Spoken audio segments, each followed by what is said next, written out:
Good evening class. Online आ जाते थे तुम लोग। हाँ, तो जैसा कल आप लोगों को बताया था कि EasyMR का यूज करके कैसे क्वेश्चन का आंसर देना है, तो चलो ये सब चीज़ें हो गया। आप बेसिक चीज़ें फर्स्ट डे से ही आपने बोलना सीख गए, बोलना स्टार्ट कर दिया। ठीक है, आज हम लोग सीखते हैं कि वर्ड मीनिंग कैसे याद करें। वर्ड मीनिंग पता है आपको? वर्ड मीनिंग जो है इंग्लिश सीखने का सबसे इंपॉर्टेंट पार्ट जो होता है वो वर्ड मीनिंग होता है। तो उसे कैसे याद करेंगे, आई डिस्कस करते हैं इसके ऊपर। How to remember word meaning. Word meaning देखो, वर्ड मीनिंग जिस तरह हमारी लाइफ में ऑक्सीजन का महत्व है ना, उस तरह इंग्लिश के लिए वर्ड मीनिंग का महत्व है। जिस तरह बिना ऑक्सीजन के हम लोग जी नहीं सकते, उसी तरह बिना वर्ड मीनिंग का हम लोग इंग्लिश बोल ही नहीं सकते, आ ही नहीं पाएगा। ठीक है, तो अब क्वेश्चन रेज होता है कि वर्ड मीनिंग अगर याद कैसे करें जो हमें लंबे समय तक याद हो, और दूसरी चीज़ कि हम वर्ड मीनिंग याद करते वक्त बोर भी ना हो। कैसे बोर भी ना हो और याद भी अच्छा से हो जाए। तो क्वेश्चन ये है, तो मैं आज पे डिस्कस करते हैं कि वर्ड मीनिंग हम याद करें बिना बोर हुए, और ऐसा याद करें कि वो हमेशा याद रहे। देखो, फर्स्ट अगर ट्रिक की बात की जाए, गर्मी आजकल बहुत ज़्यादा है, फर्स्ट ट्रिक की बात करो तो देखो, पहला ये है कि आप सिंपल सा डिक्शनरी उठाओ, एक लाइन से याद करने जाओ, जो कि बकवास है। दूसरा ये है कि किसी ट्यूशन का नोट्स उठा लो, वहाँ से याद करो, या कोई बुक उठा लो उसका याद करो, वो भी बोरिंग है, याद करने मज़ा ही नहीं आएगा। तो कैसे याद करिए जो वर्ड मीनिंग लंबे समय तक पहले तो याद रहे, प्लस याद करने में मज़े आना चाहिए। चलो आज बात करते हैं। ठीक है, देखो सबसे बड़ी चीज़ वर्ड मीनिंग अगर याद करना है तो आपके आसपास जो चीज़ भी दिख रहा है ना, उसका वर्ड मीनिंग याद करो। देखो पहले मैं बता रहा हूँ, अगर आप डिक्शनरी से याद करते हो, हमारे डिक्शनरी से याद करते हो, उसमें ए से 1000 वर्ड दिया हुआ है, 20,000 वर्ड, ऐसी से मतलब अल्फ़ाबेटिकल ऑर्डर में हज़ार वर्ड या लाख वर्ड, बहुत सारे वर्ड दिए हुए हैं। अब उसमें कुछ काम के भी है, काम के नहीं भी है। कौन से वर्ड हमें लंबे समय तक याद रहेगा, कौन से लंबे समय तक याद नहीं रहेगा। देखो लंबे समय तक याद वही रहेगा, या हमेशा याद वही वर्ड रहेगा जो डेली यूज होता है। डेली यूज होने का मतलब यानी यूजुअल है, जो हमेशा यूज होता रहता है, जैसे खाना, दौड़ना, नहाना, सोना, दीवार वगैरह एक्सेट्रा, जो भी यही सब चीज़ें, यही सब चीज़ें याद होता है। तो हम यूजुअल वर्ड कोई ऐसा किस तरह से याद करें जो ये हमेशा याद रहे। फर्स्ट ऑफ ऑल, अगर हम डिक्शनरी उठाते हैं तो उसमें हज़ारों वर्ड दिए हुए हैं जो यूज के हैं भी, नहीं भी हैं। दूसरी चीज़ है कि जितना हमारे सामने बाल है ना, उससे अधिक या कह लो या उतना ही वर्ड है। एवरी डे देखो कुछ ना कुछ वर्ड्स हमेशा आते रहते हैं, इंक्लूड होते रहते हैं। अब जैसे सेल्फी वर्ड ऐसे हो जो सेल्फी करके से मुँह कंटेरा मेरा करके खींचते हैं तो वो सेल्फी वर्ड है। तो सेल्फी वर्ड कैसे हुआ था? सेल्फी वर्ड जो खास करके आप देखो तो ऑस्ट्रेलिया में ये ओरिजिनेट हुआ था 2001 में लगभग, और ये 2002 से यूज होना स्टार्ट हुआ है। तो मेरा कहने का मतलब ये है ना कि अगर वर्ड मीनिंग आप देखोगे तो पहले तो आपको हमेशा ये याद करते रहना पड़ेगा। ठीक है, ऐसा नहीं है कि आपने 1 साल 2 साल 3 साल याद करके उसको छोड़ दिया, क्योंकि हमारा लैंग्वेज है नहीं इंग्लिश। वर्ड मीनिंग हमेशा कहीं ना कहीं कोई नया वर्ड आता रहता है, अकॉर्डिंग टू जनरेशन या अकॉर्डिंग टू यूज़ नए वर्ड्स आते रहते हैं, स्टार्ट होते रहता है। सेल्फी आ गया, जैसे पहले हम लोग खास करके यूज़ करते थे आई एम सॉरी आजकल हम लोग क्या करते हैं, अपोलाइज मी। ठीक है, तो ये भी ऐसे, ये तो पुराना ही वर्ड है अंग्रेजों लोग के द्वारा, पर खासकर इंडिया में ये खास करके कुछ सालों पहले ही स्टार्ट हुआ है बोला जाना, मतलब 8-10 साल पहले ही। तो किस तरह से हम याद करें आखिर हमें जो लंबे समय तक याद रहे। देखो सबसे पहली चीज़, आप सोचो, जितना अधिक से अधिक सोच सकते हो। थिंक करना बहुत ज़रूरी है। सबसे पहले देखो, एक लाइन अगर बोला जाए वर्ड मीनिंग कैसे याद करो, आपके सामने जो दिख रहा है उसका इंग्लिश जानने की कोशिश करो। जैसे आपको दीवार दिख रहा है, दीवार का इंग्लिश क्या होगा, घर दिख रहा है, घर का इंग्लिश क्या होगा, पंखा दिखा उसका इंग्लिश क्या होगा, लड़का दिखा उसका इंग्लिश क्या होगा, कांटी का इंग्लिश क्या होगा, कील का इंग्लिश क्या होगा, लैपटॉप का इंग्लिश क्या होगा, टीवी का इंग्लिश क्या होगा, कुर्सी का इंग्लिश क्या होगा। जो चीज़ दिख रहा है उसका इंग्लिश जानो। ठीक है, और कोई इंग्लिश में यूज हो रहा है तो उसका हिंदी जानो। जैसे कन्फर्म, हम लोग कन्फर्म जो बोलते हैं ये इंग्लिश वर्ड है, पर ये खास करके इतने इस लेवल से यूज होता है ना, इस लेवल से यूज ही होता है, इस लेवल से हमारे देश में ये यूज रहा लगातार कि हम लोग अब इसका हिंदी बहुत कम लोगों को पता है कि कन्फर्म का हिंदी क्या होता है, पुष्टि करना होता है। वैसे driver is an English word, but हमेशा हम ड्राइवर यूज करते ऐसा हो गया कि ड्राइवर जो है, लोगों को पूछ लो ड्राइवर का इंग्लिश क्या होगा या हिंदी क्या होगा, तो किसी को पता नहीं है तो हम कैसे जानेंगे। तो इसके लिए देखो सबसे पहली चीज़ है, अगर आपको वर्ड मीनिंग याद करने हैं, ठीक है, वर्ड मीनिंग WM कर देते हैं। अगर पहले देखो, अगर आपको हिंदी है, कोई चीज़ अगर को कुछ भी दिख रहा है जैसे हिंदी में है तो उसे इंग्लिश उसका जानेंगे, ठीक है। और कुछ हिंदी है इंग्लिश में है तो उसका हिंदी कैसे जानेंगे, ताकि आपको वर्ड मीनिंग स्टोर होना चाहिए, ठीक है। और जैसे देखो मैंने कहा कि आपको वर्ड मीनिंग वही याद रहेंगे जो यूजुअल है, जो डेली यूज हो रहा है। डेली यूज हो रहा है तो वो जो है हमेशा याद रहेगा, हमेशा, क्योंकि आप उसे डेली यूज कर रहे हो ना। घर का इंग्लिश क्या होगा, हाउस, ये तो किसी सबको याद रहेगा। I am going to home, ये सबको याद रहेगा। दरवाजा का इंग्लिश क्या होगा, इसका इंग्लिश क्या होगा, उसका इंग्लिश, आपको जो दिख रहा है उसका इंग्लिश हमेशा याद रहेगा ना, वो आप भूल नहीं सकते। अब जो वर्ड यूज ही नहीं हो रहा है उसे ये तो याद करने से फ़ायदा फिलहाल तो उतना है नहीं।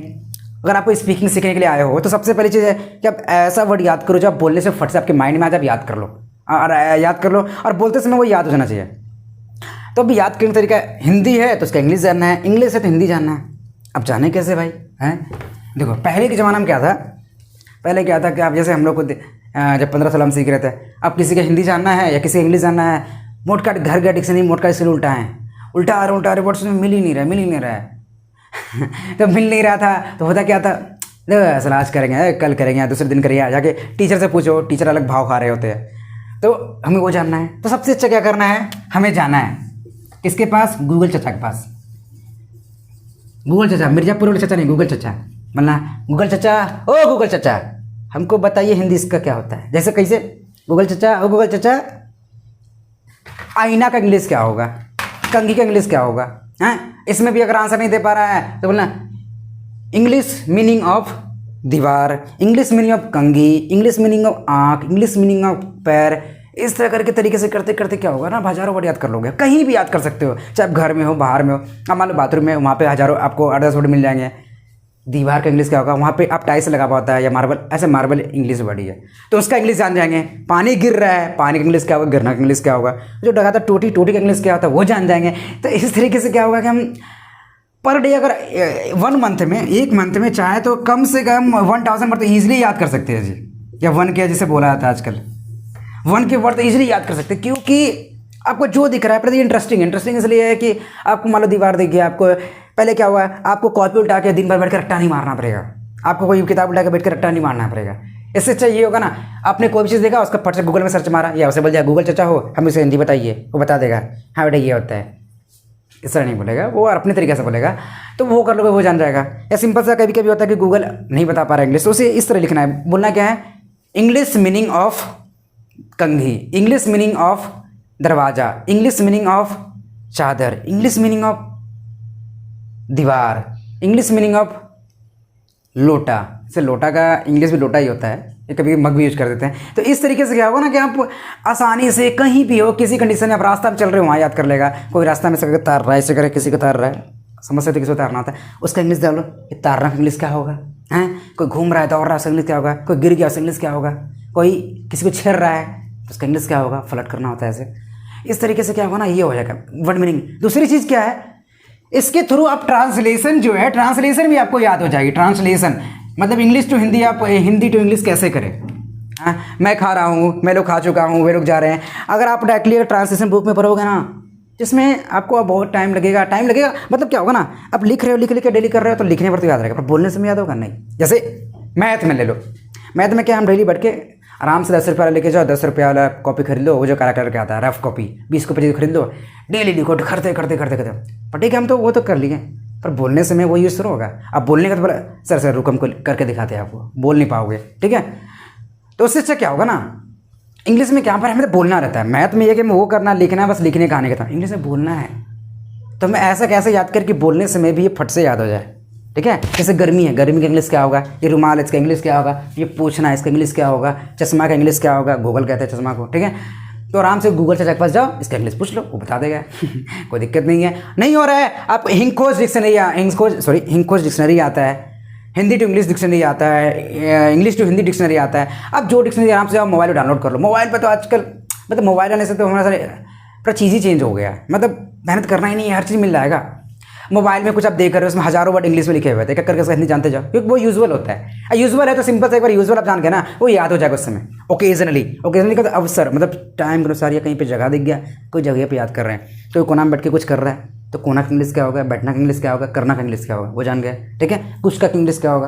तो इस तरीके से आपके पास जो वर्ड का संग्रह होगा ना, स्टोरेज होगा ना, वो यूजुअल वर्ड का होगा, और वो यूजुअल वर्ड जो है ना आपको हमेशा काम आएगा। वो आप बोलते समय हमेशा याद होगा। आप रख लिया, आप कॉपी उठा लिया, रट लिया, गो मिस जाना, कैजुअल मिस पटाना, कैजुअल मिस पजाना, विंक मिस आँख मारना, तो ये सब क्या आपको रट्टा मार लिया, पर बोलने से पट से मुँह से बाहर नहीं आएगा। इसलिए आप सोचते रहो। जब सोचते रहोगे ना, आप सोचते तो माइंड सेट हो जाएगा और फट से बोल दोगे। हम लोग बोलते हैं क्या जो सोचते हैं। अब हम बिहारी लैंग्वेज में सोच रहे हैं तो सिंपल सी बात है, जब बोलेंगे तो बिहारी लैंग्वेज कहीं ना कहीं आ जाएगा। हम इंग्लिश में सोच रहे हैं तो कितना कंट्रोल करेंगे, कहीं ना कहीं इंग्लिश वर्ड आ ही जाएगा। अगर हम हिंदी में सोच रहे हैं तो हिंदी आ जाएगा, बंगाली में सोच रहे हैं तो बंगाली आ जाएगा। ठीक है, तो इस तरीके से क्या होगा ना कि हम सोचना, देखो ओवर थिंकिंग और थिंकिंग में अंतर होता है। ओवर थिंकिंग का मतलब क्या हुआ, हम झूठ मूठ सोच रहे हैं, अरे हम तो अब गलती कर दी है, घर जाओ तो पापा मारेंगे, हाँ पापा मारेंगे, अब सोच रहे करे अब मारेंगे। अरे पहले सोच लोगे देते ओवर थिंक होंगे ना, अरे एग्जाम नज़दीक है, कहा पता हम फेल हो जाएंगे। ये ओवर थिंकिंग ये हुआ। कुछ का प्रॉब्लम है तो प्रॉब्लम दिन भर, अरे यार हमको टेंशन नहीं, ये हो गया ओवर थिंकिंग।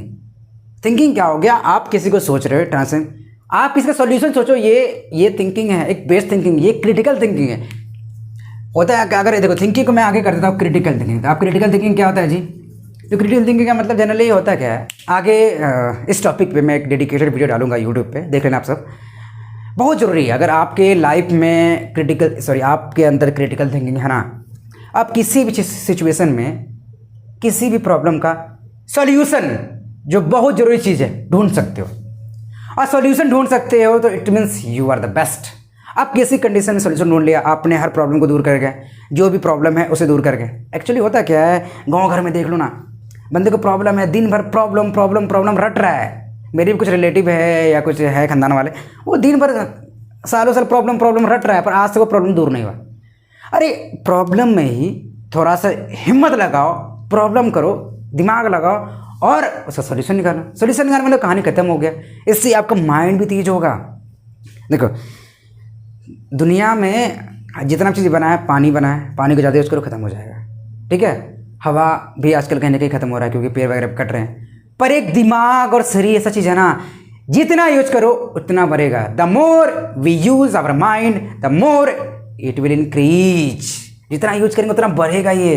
ठीक है, ओए गड्डी वीडियो रिकॉर्ड हो रहा ना, ठीक है। तो इसलिए क्या होगा ना, वो देख रहे थे, तो ये ज़रूरी चीज़ है। अगर जितना माइंड को यूज करो उतना बढ़ेगा। प्लस अब बशर्ते यूज क्या करते हो। अब जैसे गाँव में कोई बंदा है, ऐसे बोलो अरे यार इसको सेट करना है, वो बड़े कोई भी माइंड यूज करके एक गो शायरी बनाएगा, ये बनाएगा, तो एक लाइन सब लिखेगा एकदम सॉलिड सब, कि किसी का एकदम फट से एक बार में सेट हो जाए कोई भी। ठीक है, क्योंकि उसका वो उस चीज़ में दिमाग लगा रहा है। पर कोई प्रॉब्लम का सोल्यूशन उससे नहीं होगा, मैथ का दे दो नहीं होगा, क्योंकि वो उसमें दिमाग नहीं लगा रहा है ना। जो जिसमें दिमाग लगा रहा है उतना इंक्रीज कर रहा है। गाँव में हर एक ना, हर एक कहता है ना कि हर एक बंदे में अपना अपना क्वालिटी होता है। ठीक है, अब कोई पबजी देख लो, वो नेक्स्ट लेवल जाते कहाँ पहुँच जाता है। सर पबजी से करोड़ रुपया कमा रहा है। हम लोग पढ़ाई में साला 1000 नहीं कमा पा रहे, पबजी से करोड़ रुपये कमा रहा है। बताओ क्यों? उसमें दिन भर सुबह से लेकर शाम तक दिमाग लगा रहा है, उसमें वो इंटरेस्टेड है, उसे वो जरूरी है। अगर हम एजुकेशन में दिमाग लगाए तो सिंपल सी बात है, यहाँ से भी हम इनको ग्रो करेंगे। तो करना बस यही है कि जब भी आपको दिमाग लगाए, जो चीज़ दिख रहा है आपको उसका इंग्लिश मीनिंग जानो। तो इतना लंबा ये आज मैं इस पर डिस्कस से लेकर रहा हूँ कि वर्ड मीनिंग मैंने कहा ना, ये इतना इंपॉर्टेंट है जितना हमें ऑक्सीजन की जरूरत होता है। ये इसका देखिए, इसका इंग्लिश क्या होगा, उसका इंग्लिश क्या होगा, वो घूम रहा है उसका इंग्लिश क्या होगा, ट्रांसलेशन भी याद हो जाएगा। जैसे हम लोग 3 पहाड़ जा रहे हैं, तो हम लोग डायरेक्टली बोलेंगे हम लोग 3 पहाड़ जा रहे हैं, इंग्लिश मीनिंग बताइए गूगल चाचा, वो इंग्लिश बता देंगे तो वो इंग्लिश बता देंगे, तो उसमें हमें समझ में आएगा वी आर गोइंग टू 3 पहाड़। मतलब अगर हम लोग जा रहे हैं तो वी आर गोइंग होगा, वे लोग आ रहे हैं तो दे आर कमिंग हो जाएगा। इतना तो दिमाग लगा सकते हैं ना। वे लोग सो रहे हैं तो तब दे आर स्लीपिंग हो जाएगा। वह दौड़ रहा है तो ही इज गोइंग रनिंग हो जाएगा। वह फादर आया तो ही इज फार्टिंग होगा। जो भी चीज़ है, इस तरीके से क्या होगा ना, आपका वर्ड मीनिंग का जो स्टोर होगा, मैंने फिर से कह रहा हूँ कि वर्ड मीनिंग का जो स्टोर होगा वो यूजुअल होगा, और आप आसानी से सेंटेंस भी याद कर सकते हो, ये भी कर सकते हो। अब बहुत लोग देखोगे जो वो डी ट्रांसलेशन में बेस्ट आप लिखने देते तो वो ट्रांसलेशन कभी गलती नहीं करेगा, पर बोलने में नहीं बोला पाएगा, क्योंकि वो मेंटलिटी सोचता नहीं है ना। सोचो जी, सोचो। ये मैथ नहीं है कि बस बैठे खरीदी, ये एक अलग है। लैंग्वेज, भाषा एक ये चीज़ है।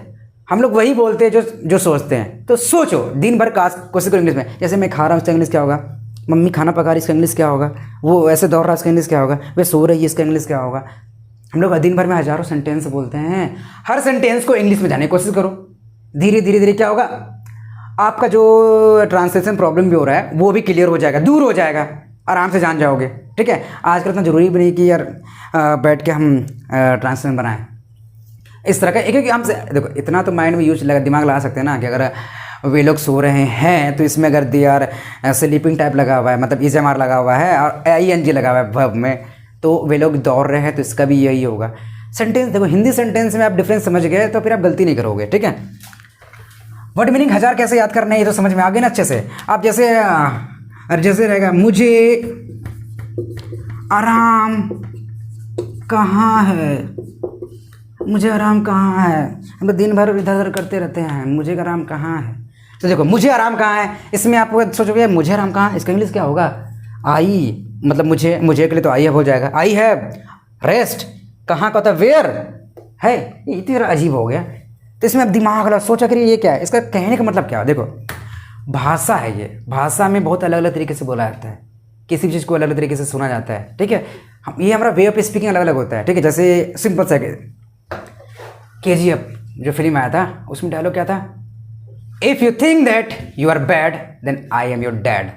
वो था ना, मतलब अगर आपको लगता है या आप सोचते हो कि आप बुरे हो तो मैं तुम्हारा बाप। क्या बैठा ये मीनिंग? नहीं बैठा, क्योंकि वो देखो इंग्लिश में बोलने का तरीका अलग है, हिंदी में बोलने का तरीका अलग है, तो उसका हमें सेंस समझना है। तो देखो, मुझे आराम कहाँ है, इसका सेंस लगाओ, जिसका मतलब ये है कि मुझे आराम नहीं है। तो मुझे आराम नहीं तो सिंपल सा आई हैव, नहीं का नो लगा दो, रेस्ट हो गया। रेस्ट मिस होता है आराम करना, सिंपल सा ये हो गया। तो ये एक बेस्ट तरीका है कि आप ऐसा कर लो। आप डायरेक्टली अगर किसी चीज़ का हिंदी को इंग्लिश करोगे तो वो नहीं हो पाएगा कहीं कहीं पे। बट अगर आप सही तरीके से उसका सेंस समझ जाओ, उससे कहने का मतलब क्या है, उसका थॉट समझ जाओ ना, तो उसका इंग्लिश हो जाएगा। ठीक है, और देखो, जब भी आप वर्ड मीनिंग याद करो उसका स्पेलिंग से याद रखो, उसका स्पेलिंग जरूर याद करो। स्पेलिंग याद करोगे तो दूसरी क्या होगा ना, स्पेलिंग डेली याद करोगे। कभी कभी कोई वर्ड सुनोगे ना आप, तो लिखने में वर्ड सुनकर आप उसका स्पेलिंग माइंड से सोच सकते हो और स्पेलिंग लिख सकते हो। दूसरी चीज़, स्पेलिंग लिखोगे तो आप हमेशा सही लिखोगे, कुछ गलत नहीं होगा। ठीक है, बोलने में तो चलो बोल दी जो भी बोल दी, पर लिखने में तो सही होना चाहिए, लिखने में स्पेलिंग तक सही होना चाहिए, कहीं गलती नहीं होना चाहिए। तो बस जब भी जाओ गूगल चाचा इसका मीनिंग क्या होगा, गूगल चाचा उसका मीनिंग क्या होगा। गूगल चाची तो आई नहीं अभी तक। ठीक है, चाचा हो गूगल चाचा, ये बोर्ड का इंग्लिश क्या होगा, ये पेंट का इंग्लिश क्या होगा, हाथ का इंग्लिश क्या होगा, पैर का इंग्लिश क्या होगा, शर्ट का इंग्लिश क्या होगा, पैंट का इंग्लिश क्या होगा, रैंडम। तो इस तरीके से वर्ड मीनिंग का स्टोर करते जाओ करते जाओ करते जाओ, कभी भी बोर फील नहीं हो गए आप। ठीक है, और हमेशा इंटरेस्टिंगली याद करते जाओ जो भी मीनिंग आ रहा है। पहले हमें कोई गुप्त चीज़ पूछना था ना इंग्लिश वर्ड, तो सर से पूछ नहीं पाते थे। जैसे सिंपल से एक बताते, आंखें मारना, ये करना, तो ये सब पूछ नहीं पाते थे। देखो, इंग्लिश है, हमें एक भाषा है, तो भाषा में सब चीज़ जानना है। ये नहीं कि हमें शर्माना है कि नहीं ये चीज़ का इंग्लिश नहीं जानो, मतलब ये गलत चीज़ है इंग्लिश नहीं जानो। आजकल तो गाली भी इंग्लिश में आ रहे हैं, हम लोग इंग्लिश में दे रहे हैं, तो हमें हर एक चीज़ का इंग्लिश जानना है। ऐसा ना हो कि हम लोग गाली देना गलत होता है, उसका इंग्लिश जान भी नहीं किए, नहीं जाने, पता लगा कहीं जा रहे हैं, हमको ये सब चीज़ इंग्लिश पता है, और हमको कोई बोला you are bastard, yes I am bastard, ये कर दोगे तो फिर तक घटिया होगा इंसान। नहीं, बास्टर से कमीना, मतलब आपको समझ जाना है उस समय। इसलिए में इंग्लिश वर्ड मीनिंग जो है हर एक चीज़ का याद करना है, खास करके जो यूजुअल हो, चाहे वो गाली का हो, घर का हो, दीवार का हो, हर चीज़ का जानना हो, ताकि हम हर चीज़ समझ जाएँ। ठीक है, आप कोई कुछ करने जा रहे तो अगर हम मतलब नहीं ये तो गलत वर्ड है, हम ये यूज नहीं, हम इसका नहीं जानते हैं, तो क्या नहीं बोलोगे, या ही इज़ गोइंग टू करने, हिंदी बोल दो, नहीं ना, आपको इंग्लिश बोलना है, तब ना फ्लुएंट आओगे। फ्लुएंट का मतलब क्या होगा, जब एकदम धारा प्रवाह बोलते जाओ। धारा प्रवाह तभी बोलोगे ना जब आपको हर एक वर्ड आपके मुंह में सेट है। अरे ट्रांसलेशन गलत भी होगा, कोई चलता है ठीक है। मेरे गुरुजी कहते थे कि स्पीकर इज ऑलवेज राइट, मतलब बोलने वाला हमेशा सही होता है, इसलिए बोलते समय टेंशन नहीं लेना है, जो भी वर्ड आते हैं बोलते बस। हाँ, वर्ड मीनिंग आप सही कर दो, वर्ड मीनिंग में कहीं गलती मत करो, कि वर्ड मीनिंग आपको पता नहीं रहेगा, गलती करोगे इसमें प्रॉब्लम हो जाएगा। तो इसी तरह करके आप अच्छे से कर सकते हो, कहीं दिक्कत नहीं है। मुझे आराम कहाँ है, आई हैव नो रेस्ट, वे लोग जा रहे हैं, दे आर गोइंग, इस तरह करके सब वर्ड मीनिंग आगे स्टोर कर लोगे, कहीं प्रॉब्लम नहीं होगा। 1000 वर्ड पर मंथ कैसे याद कर सकते हो, तो जो चीज़ दिख रहा है उसका इंग्लिश जानना है, जो चीज़ दिख रहा है उसका इंग्लिश जानना है। ठीक है, चाहे वो इंसान का नाम तो नाम छोड़ो, कोई भी चीज़, कोई छोटा छोटा वस्तु, सुई का इंग्लिश क्या होगा, धागा का इंग्लिश क्या होगा, घर का इंग्लिश क्या होगा, दर्जी का इंग्लिश क्या होगा, दुकान का इंग्लिश क्या होगा, लोहार का इंग्लिश क्या होगा। और इस तरह हमेशा करते रहो, कभी रुकना नहीं। आज कहावत है चलती का नाम जिंदगी, कभी रुकना नहीं है। क्योंकि हमेशा कहीं ना कहीं ऑक्सफोर्ड डिक्शनरी में या फिर हमेशा इंग्लिश के वर्ड्स में आते रहते हैं कि रुकना नहीं है, ठीक है। भीगना का इंग्लिश क्या होगा? पसीना से भीग जाता है लोग। स्वेट होता है पसीना का, भीगना का होता है वेट। तो इस तरीके से कर करके हम 1000 वर्ड, मान लो एक महीना हम करते हैं ना, 12 महीना में 12,000। अरे ये 12,000 वर्ड कर रहे हैं, ये नहीं कि आप इससे अलग भी है। और आप कुछ कुछ वर्ड बना भी सकते हो एक्स्ट्रा। वर्ड बनाने का मतलब कोई शॉर्ट ट्रिक नहीं है, मतलब सिंपल सा, आपको किसी चीज़ का हिंदी का इंग्लिश पता नहीं है तो वहाँ पे यही 2-4 को एक्स्ट्रा वर्ड जो आपको माइंड में स्टोर है उसी को यूज़ करके हम बता देंगे, एक्सप्लेन कर देंगे। बोलने में क्या एक्सप्लेन करना होता है, तो 2-3 वर्ड एक्सप्लेन कर देंगे। कभी कभी हमारे मुंह में कुछ नहीं आ रहा होता है ना, तो हम कुछ एक्सप्लेन कर देते हैं, ठीक है, तो एक्सप्लेन कर देंगे। इस तरीके से अब वर्ड मीनिंग का एक पहाड़ आपके माइंड में सेट कर सकते हो। 1 महीने के अंदर 1000 वर्ड याद करना अपने आप में बहुत बड़ी उपलब्धि है, ठीक है। तो इस चीज़ से चूकना नहीं है, वर्ड मीनिंग याद करना है। जितना ऑक्सीजन जरूरी है ज़िंदगी के लिए, उतना वर्ड मीनिंग जरूरी है इंग्लिश बोलने के लिए। आराम से गूगल चाचा के पास जाओ, इंग्लिश वर्ड मीनिंग याद कर लो, ठीक है। इसका क्या होगा, उसका क्या होगा। अगर कोई दिक्कत हो रहा है तो डायरेक्टली बोल दो इंग्लिश मीनिंग ऑफ ये। आपको प्रॉब्लम दूसरा क्या आता है कि चलो भाई हम तो, जैसे आप कुछ लिखा हुआ है यहाँ पे, जैसे लिखा हुआ है इंटरनेशनल, INTERNATIONAL, इंटरनेशनल, ये चीज़ तो बाहर लिखा हुआ है, हम तो इसका स्पेलिंग पढ़ लेंगे पर इसको बोल नहीं पाएंगे, इसको बोलते क्या है। तब गूगल से को जब बोलोगे ना कि what is the meaning of, या लिख दो उसमें सिंपल सा इसका इंटरनेशनल, हाँ, तो अब इसका हमको बोलते क्या है, तो उसमें कोई ऐसे माइक बना रहता है ऐसे करके, ठीक है, इसके सामने बना रहेगा ऐसा करके, उसको टिपोगे ना तो वहाँ से गूगल चाची बोलेगी इंटरनेशनल, ऐसे वो अमेरिकन लैंग्वेज इंटरनेशनल बोलेगी, वहाँ पर इंटरनेशनल खत्म हो जाता है, इंटरनेशनल, तो ये गूगल चाची जो रहेगी वो बता देगी इसका मीनिंग। तो इस तरीके से आराम से आप जो चीज़ लिखा हुआ है उसका मीनिंग भी जान सकते हो, उसको क्या पढ़ना है, जिसे प्रोनाउंसिएशन कहते हो, उच्चारण कहते हैं, वो भी जान जाओगे। कोई भी बढ़िया डिक्शनरी, आप खोज डिक्शनरी डाउनलोड कर लो आराम से, उसमें हिंदी टू इंग्लिश भी होता है, इंग्लिश टू हिंदी भी होता है एक ही डिक्शनरी में, वो डाउनलोड कर लोगे। उसमें क्या होगा, आप सर्च मार लो कोई भी चीज़, आराम से टाइप कर दो। अगर स्पेलिंग याद है टाइप कर लो, और टाइप अगर नहीं कर पा रहे, स्पेलिंग प्रॉब्लम है तो बोल दो मुँह से, नहीं तो गूगल के पास है तो गूगल पर तो मिल ही जाएगा, ठीक है, 1 सेकंड के अंदर सारा चीज़ मिल जाता है। और आपको उसका जानना है कि इसको बोलते क्या है, इसे पढ़ते क्या है, आराम से जाओ, जो बगल में जैसे ही देखो वर्ड लिखा रहेगा ना, वहाँ पे सामने एक माइक टाइप का दिया रहेगा, स्पीकर टाइप का, स्पीकर टाइप का पिक्चर है, मोबाइल बंद कर, स्पीकर टाइप का पिक्चर हम बना रहेगा, ठीक है, वो बना रहेगा ना, तो आप क्या करोगे, उसे जैसे क्लिक करोगे वहाँ से गूगल चाची बोलेगी इंटरनेशनल, उसको आवाज़ जरा मस्त होता है, गूगल चाचा आपको वर्ड बताएंगे, गूगल चाची आपको उसको बोलना क्या है वो बता देंगे। इससे बेहतर क्या है, आराम से याद हो जाएगा, हज़ारों वर्ड याद कर सकते हैं, बेसिक भी याद कर सकते। देखो शुरुआत कहाँ से करो, पहले अपने शरीर में कितने जो अंग है उसका इंग्लिश जान लो, part of the body. Colour का इंग्लिश क्या होता है, इसका इंग्लिश क्या हो। अब जिस रूम में है तो शुरू में आपको 1000 वर्ड मिल सकते हैं, बिल्कुल मिलेंगे, बहुत सारी चीज़ें जो आप एक चीज़ सुन लो, आज मैं जो सेंटेंस बोल रहा हूँ सारे का इंग्लिश आज जानना है। ऐसा करके यार माइंड में जब भी सोचो, मैं खेल रहा हूँ उसका इंग्लिश क्या होगा, मैं दौड़ रहा हूँ इंग्लिश क्या होगा, मैं साइकिल चला रहा हूँ उसका इंग्लिश क्या होगा, मैं घूम रहा हूँ उसका इंग्लिश क्या होगा, मैं सो रहा हूँ उसका इंग्लिश क्या होगा, मैं खाता हूँ उसका इंग्लिश क्या होगा, काश मैं इंग्लिश सीख पाता इसका इंग्लिश क्या होगा, काश मैं अमीर होता इंग्लिश क्या होगा, काश हम लोग इंग्लिश मीडियम से होते। गांव घर में जो होते हैं या फिर जो लूजर टाइप इंसान कह लो, या जिसकी सोच नैरो होती है, वो लोग क्या करते हैं, हर चीज़ में काश वर्ड यूज करते हैं। काश मैं इंग्लिश सीख पाता, काश मन ने इंग्लिश मीडियम में पढ़ पाता, काश मैं तेज हो पाता, तो बस वो काश ही रहता है, काश मैं अमीर हो पाता, काश ही रहता है। नहीं, पर वो कभी ये नहीं बोलेंगे कि मैं अमीर बनूंगा, मैं इंग्लिश सीखूंगा, इस तरीके से वो करते नहीं है। अगर जिस दिन से अगर आपके अंदर ये एटीट्यूड है ना, काश वर्ड हटा दो, काश जिंदगी भर काश ही रह जाएगा। आप मरने के बाद में एक आध को जो चीज़ है वो काश ही रह जाएगा। तो कोशिश करो कि जो आप कर सकते हो तो वह काश मत लगाना। कुछ चीज़ें जो हमारे हैंड में नहीं होती है तो वहाँ चलो काश लगा दिए चलेगा, काश उसका सेटिंग हमसे हो जाता है तो ये चलेगा। अच्छा मान लो कैसे शादी हो गया तो आराम से बात है, वो चीज़ चलेगा, पर काश वहाँ मत लगाओ जो कर सकते हो, काश वहाँ मत लगाओ जो इंग्लिश आप बोलने सीख सकते हो। ये सब सीख सकता है, मैं खुद हिंदी मीडियम से हूँ, मैंने सीख लिया, आप भी सीख सकते हो, कोई भी सीख सकता है, कोई भी, चाहे हिंदी हो। और हम सब क्यों नहीं सीख सकते, बिल्कुल सीख सकते हैं। भाई काश वर्ड हटा दो, ये सोचो कि मैं कर सकता हूँ, चाहे आप अनपढ़ गवारी क्यों नहीं हो। गवारी से मतलब हिंदी तो आती है ना नॉर्मल लिखने के लिए, आपको अगर हिंदी भी नॉर्मल आती लिखने के लिए आप सीख जाओगे। बहुत सारा आजकल गवार भी जो रहता है, दुकान देहात के भी लोग जो होता है बाजार को इंग्लिश में मार्केट बोलेगा, कन्फर्म बोलेगा, तो वो सारा वर्ड धीरे धीरे यूज कर रहा है। तो अगर नहीं भी हो रहा है तो वर्ड मीनिंग तो याद करना यूज करो। क्लाइंट से पहले वर्ड मीनिंग यूज करना स्टार्ट कर दो, हर चीज़ का जो भी आ रहा है वर्ड मीनिंग याद करो। एक्चुअली हम लोग बोलबे करते हैं, वर्ड बोलबे करते हैं, वो जान जाएंगे, वो समझ में आ गया, बचेगा क्या? सेंटेंस ट्रांसलेशन, वो तो आप यूट्यूब पे चले जाओ, कोई ना कोई टीचर बता देंगे, या फिर यहाँ पे तो वही, आप तो यहाँ पे सीख ही जाओगे, टेंशन ना लो, ठीक है। तो देखो क्वेश्चन आंसर वाला जो सेशन रहेगा वो नेक्स्ट डे रहेगा। आप लोगों को अधिक से अधिक बोलना है, पूछना है। आज बस ये सोचो कि प्लेज करो कि एटलीस्ट हम जो भी चीज़ दिख रहा है ना हमको, हम ये एक महीना के अंदर अपने घर के अंदर जो है चीज़ें, उसे हम याद कर लेंगे। वो याद हो जाएगा आपके पास, फिर ये जो बोलने में जिटेशन हो रही थी ना कर वो दिक्कत नहीं होगी तुम्हें, समझा? तो वो दिक्कत नहीं होगी, तो फिर आराम से लंबा लंबा बोल सकते हो। बिकॉज का यूज़ करके कैसे बोलने हैं, इज एम आर यूज करके कैसे बोलने हैं। कोई पूछ लेगा आर यू ए बॉय, तो बोल दो yes I am a boy because I have hair, I have moustache, I have beard. अभी तो बियर्ड, अभी दाढ़ी का इंग्लिश क्या होगा, माउस का इंग्लिश क्या होगा? तो ये सब चीज़ तो कर ही सकते हो ना, पार्ट्स ऑफ बॉडी है, आराम से इजीली हो सकता है। तो ये सब कर लोगे, आपका वर्ड मीनिंग का संग्रह हो जाएगा आपके दिमाग में, जो आपको हमेशा काम आएगा। ठीक है, आज इतना रहने दें, मिलेंगे नेक्स्ट दिन। सबको जय हिंद।